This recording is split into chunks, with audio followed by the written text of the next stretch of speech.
창세기 44장 1절에서 13절까지 말씀입니다. 저와 여러분이 한 절씩 나누어서 교독합니다.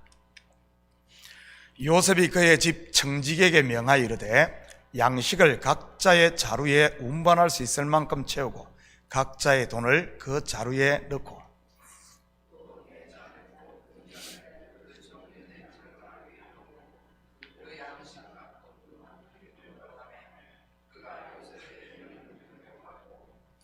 아침이 밝을 때 사람들과 그들의 나귀들을 보내니라.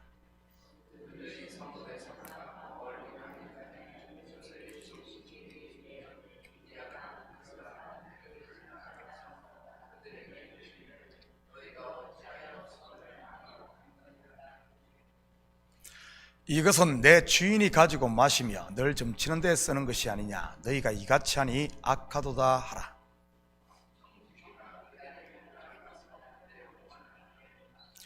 그들이 그에게 대답하되 내 주여 어찌 이렇게 말씀하시나이까. 당신의 종들이 이런 일은 결단코 아니하나이다.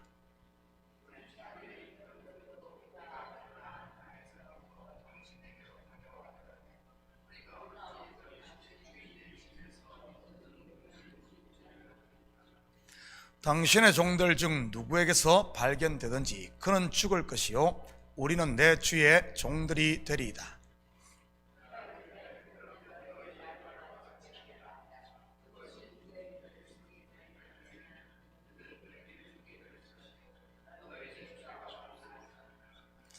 그들이 각각 급히 자루를 땅에 내려놓고 자루를 각기 푸니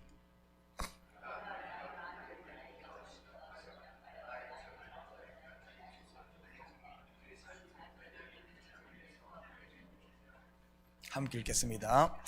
그들이 옷을 찢고 각기 짐을 나귀에 싣고 성으로 돌아가니라. 아멘. 좋은 아침입니다.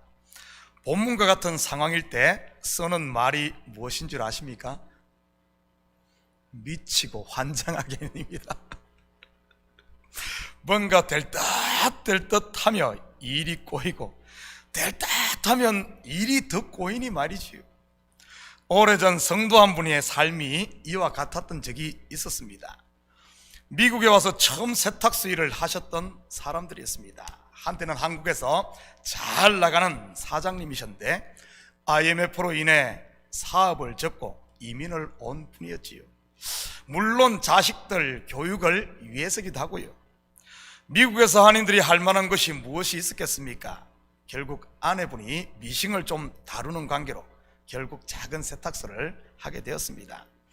한 4, 5년 정도 했던 것 같은데 세탁소 일이 좀 힘듭니까? 연세가 적은 분도 아니고 많은 분들이 말이지 결국 체력이 따라주지를 않아 지칠 대로 지쳐 가게를 팔려고 내놓았습니다. 그런데 그 가게가 팔릴 듯 하면서 팔리지를 않는 것입니다.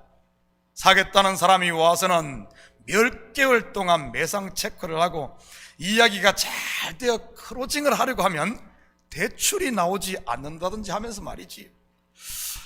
사업을 해보신 분들은 아시겠지만 한 번 마음이 떠난 가게를 지킨다는 것이 얼마나 힘듭니까? 거의 2년 넘게 그랬던 것 같습니다. 그 사이에 대여섯 번은 그런 일들이 반복되었고요. 물론 그러는 사이에 가격은 더 떨어지고 말이지요. 이 가게 팔리고 하다가 사람 죽게 생겼습니다. 그때 저도 참 많이 그분들을 위해 기도했습니다. 그러는 가운데 제 마음에 주시는 감동 하나가 하나님 앞에 먼저 풀어야 할 것이 있음을 제가 알게 되었습니다. 마침 그 가정에 신방을 할 기회가 생겨 예배를 드리며 이런 때는 한 번쯤 그 문제만 매이지 말고 하나님 앞에 한번 내려놓아야 할 것이 없는지 한번 살펴보라고 이렇게 조언을 했지요. 그랬더니 어떤 일이 일어난 줄 압니까? 바로 시험 들어 교회를 떠났습니다. 무엇인지는 모르지만 정말 뭔가 저는 모르지만 있었던 것 같습니다. 가게는 팔렸는지 아니면은 그냥 크로즈를 해버렸는지는 교회를 떠났기 때문에 제가 모르겠습니다. 오랜 후에 그분에 대한 소식을 우연히 듣게 되었는데 모 이단 교회 다닌다고 하더군요. 매 일이 될 듯 안 될 때는 고집스럽게 그것만 바라보지 마시고 한 번쯤 하나님 앞에 자신을 돌아보시기를 바랍니다. 때로는 문제를 푸는 열쇠가 전혀 다른 데에 있을 수 있으니까요. 여호수아가 아이성을 점령할 때 그런 일이 있었지 않습니까? 철옹성 같은 여리고성을 외침으로 무너뜨린 이스라엘, 얼마나 기세가 등등했겠습니까? 그래서 바로 아이성으로 진격을 합니다. 여리고성에 비해 아이성은 말 그대로 세 발의 피에 불과했으니까요. 장정 60만 명이 한꺼번에 공격했던 여리고성에 비해 아이성이 얼마나 작고 하찮아 보였으면 3,000명만 보냈겠습니까? 그런데 어떤 일이 벌어집니까? 보기 좋게 대패를 합니다. 사상자까지 발생하면서 말이지요. 여호수아가 어떻게 하던가요? 3,000명으로 실패했으니 이제는 3만 명을 보냈습니까? 아닙니다. 하나님 앞에 엎드립니다. 그때 하나님께서는 대패의 원인을 알려줍니다. 바로 여리고성을 점령한 후 하나님께 바친 물건을 도둑질한 그것 때문에 이 일이 안 되었던 겁니다. 바로 아간 말이지. 그리고 하나님과 사이에 막힌 다음 그 아간을 제거하자 아이성을 쉽게 점령을 하게 됩니다.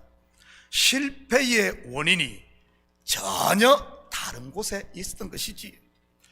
오늘 본문에 나오는 요셉의 형들이 안고 있는 문제가 이와 같은 것입니다. 같이 살펴보면서 우리 자신을 돌아보는 시간이 되었으면 좋겠습니다. 대제국 애굽 총리가 베푼 잔치를 맛보았던 요셉의 형들을 얼마나 정말 그들 기세가 등등했겠습니까? 세상의 모든 사람들이 굶주리고 있는데 배불리 먹고 양식도 한 자루씩 낙타에 싣고 잃었던 시몬도 찾았으니 말이지. 2절입니다. 또 내 잔 곧 은잔을 그 청년의 자루 아귀에 넣고 그 양식값 돈도 함께 넣으라 하며 그가 요셉의 명령대로 하고.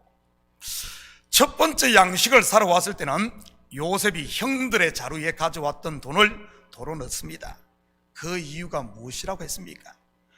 먼저는 20년 전 자기들의 동생 요셉을 팔았던 돈, 곧 그들의 죄를, 숨겨놓았던 그들의 죄를 생각나게 하기 위해서였습니다.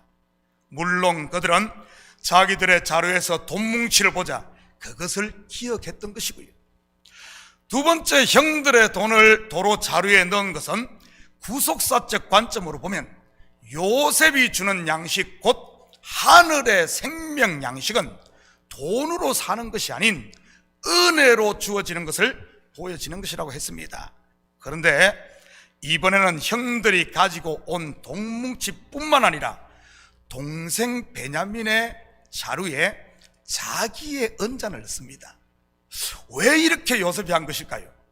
먼저 이 은잔에 대해 형들의 은잔을 발견한 형들의 이 답변을 한번 볼까요? 9절입니다.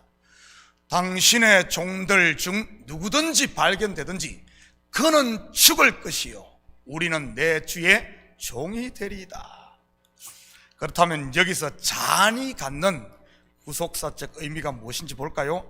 마태복음 26장 39절입니다. 조금 나아가서 얼굴을 땅에 대시고 엎드려 기도하시어 이르시되 내 아버지여 만일 할만하 하시거든 이 잔을 내게서 지나가게 하옵소서. 그러나 나의 원대로 마시었고 아버지의 원대로 하옵소서 하시고. 여러분, 잔은 무엇을 하는 도구입니까? 당시 문화로 말하면 말이지요, 포도주를 마시기 위한 도구입니다. 물론 포도주는 피를 상징하고 피는 곧 생명을 말하는 것이고요. 예수님께서 이 잔을 지나가게 해달라는 말은 십자가를 치지 않으면 안 되겠냐는 그런 말입니다. 다시 말해 죽음 외에 다른 방법이 없냐는 말이지. 형들은 스스로의 입으로 고백을 합니다. 잔이 발견되는 자는 죽어야 하고 자기들은 요셉의 종이 되겠다고 말이지. 스스로 사형 선고를 내리는 것입니다. 마치 다윗이 나단 선지자 앞에서 가난한 자의 양을 빼앗은 그 부자는, 비유 속 그 부자는 반드시 죽어야 한다고 선언했듯이 말이지. 그런데 그 잔이 누구의 자루에서 발견됩니까? 바로 동생 베냐민입니다. 물론 형들은 요셉의 종이 되어야 하는 것이고요. 여기에는 크게 두 가지의 후속사적 의미가 담겨 있습니다. 먼저는 베냐민 즉 오른손의 아들, 의의 아들이신 예수 그리스도가 은잔, 쓴 잔을 마시고 죽으심으로 죄의 종이었던 우리가 이제는 요셉의 종, 즉 의의 종이 되는 것을 말하는 것입니다. 그리고 두 번째는 어제 새벽에 살펴보았듯이 베냐민은 요셉의 동생입니다. 물론 요셉은 맏아들인 예수 그리스도를 예표하는 것이요, 베냐민은 맏아들 다음인 둘째, 셋째, 바로 저와 여러분을 말하는 것이고요. 지금 죽게 된 사람이 누구입니까? 베냐민, 곧 저와 여러분인 것입니다. 그런데 뒤에 보면은 이 베냐민을 구하기 위해 누가 대신 죽겠다고 나섭니까?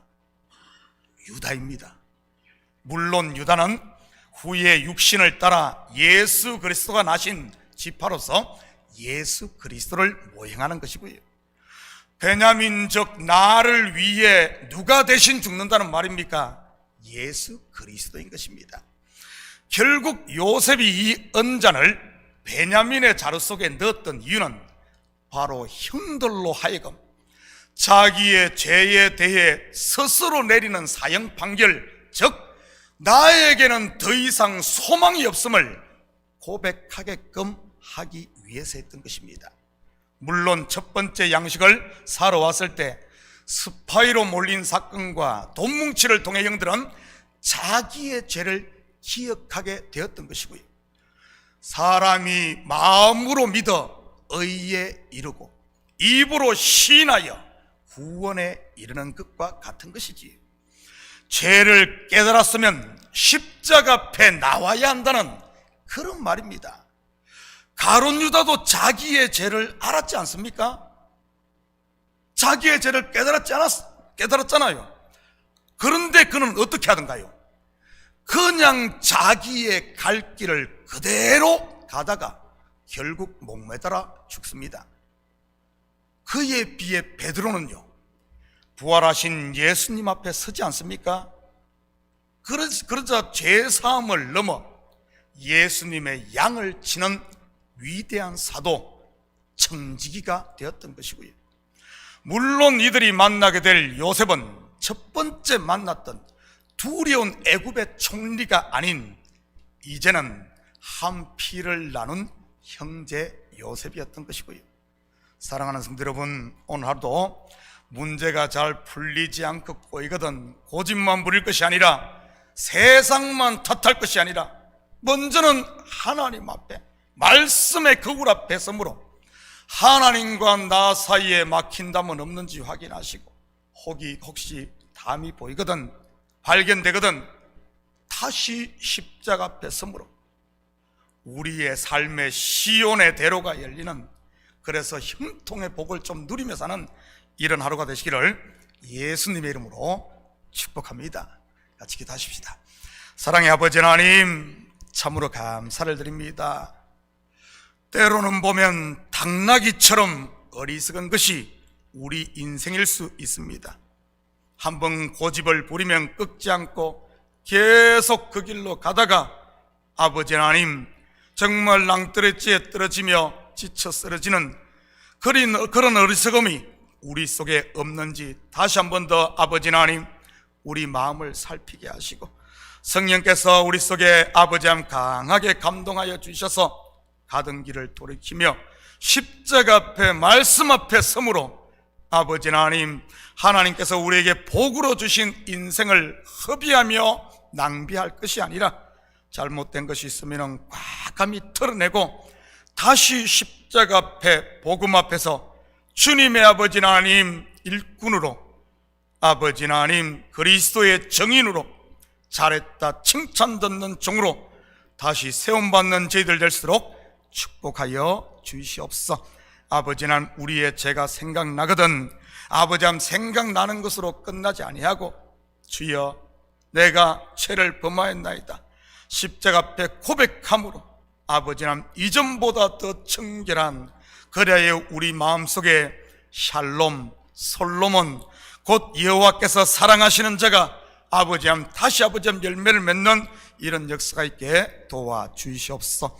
이 새벽도 간구하는 기도제마다 주님 속히 응답하실 줄 믿사오며 이 모든 말씀 예수님의 이름으로 기도